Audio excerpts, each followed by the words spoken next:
We opened the show with Hernando's Hideaway from 1994's Medicine Wheel album. I mean, That's very autobiographical, isn't it? And a tune that was all about you growing up in Perth in the late 70s, yeah? Yes.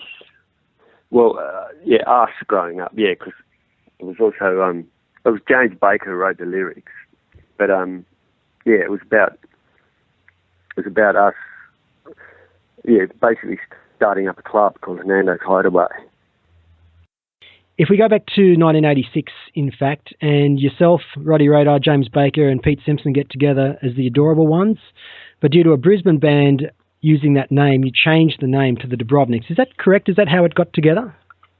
Yes, that's how it was. I never really liked the name the Adorable Ones, but that was kind of more of a, I don't know, it seemed like a bit of a joke to me, but...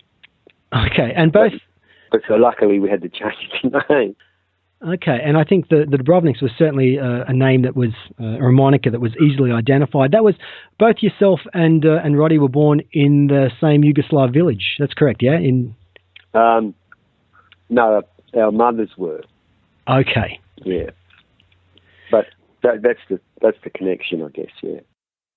I think, from an outsider's or a fan's perspective, I really think there was three distinct periods of the band. There was the Roddy period, the Chris Flynn period, and then I guess post the Chris Flynn period. So if we can firstly go back to the first period of the band with Roddy, the press at the time, and I think it was Ian McFarlane, described the sound of the band as, quote, the Trogs meet T-Rex by way of the New York Dolls, which, unquote, which I guess is quite a cocktail when you think about it. What are your memories of this period with Roddy, who was certainly an enigmatic performer who probably could never quite find a permanent home in any number of the bands he did time in?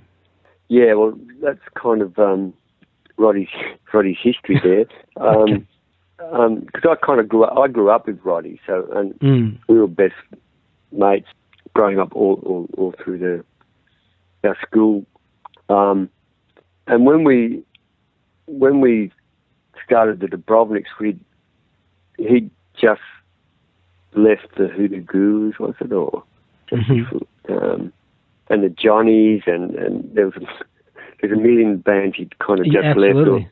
left. We just basically got together to have a bit of fun, really. I just got back from England because I couldn't stay in England anymore with the scientists because I had visa problems. So I came back, and we're basically just looking for a bit of fun, I guess. And that's, like when we were aiming to record an album, and, stupidly, for whatever reason, we wanted to make every song like a girl song, like Speedway Girls or Dubrovnik. Okay. So we wanted so it was that kind of, thankfully, we never followed through with that, but that was the kind of thinking we were. Girls Go Maniac. Yeah, stuff like that, Okay. 4 albums and hundreds of shows with the Dubrovniks. Your debut album nominated for an ARIA. Fireball of Love going to number 1 on the Australian indie charts. She Got No Love going to top 40 on the national charts. There were plenty of highlights. Do you have any personal high points or shows or memories that stand out in your mind as significant for you? There were some funny shows. One of our first shows at the Trade Union Club we did,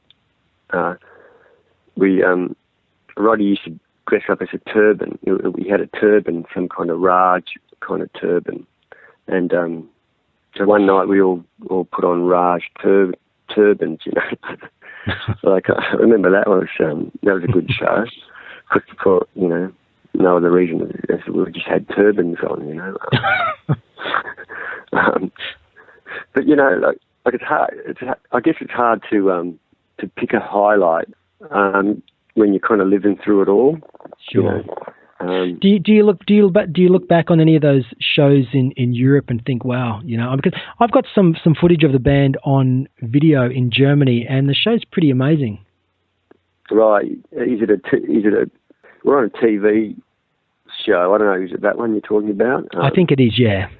Oh, right. Oh, I wouldn't mind seeing that again. Okay, and I've also got some outdoor footage as well from '92, I think. Yeah, some of the shows in Europe, I don't know the names, but some of them on that first tour we did, that was when Chris just joined the band, were were just kind of, they were firing on all 8 cylinders, you know. None in particular, but that particular tour, we were really on fire, you know. That's probably what gave us our longevity in Europe, really, for some of those shows.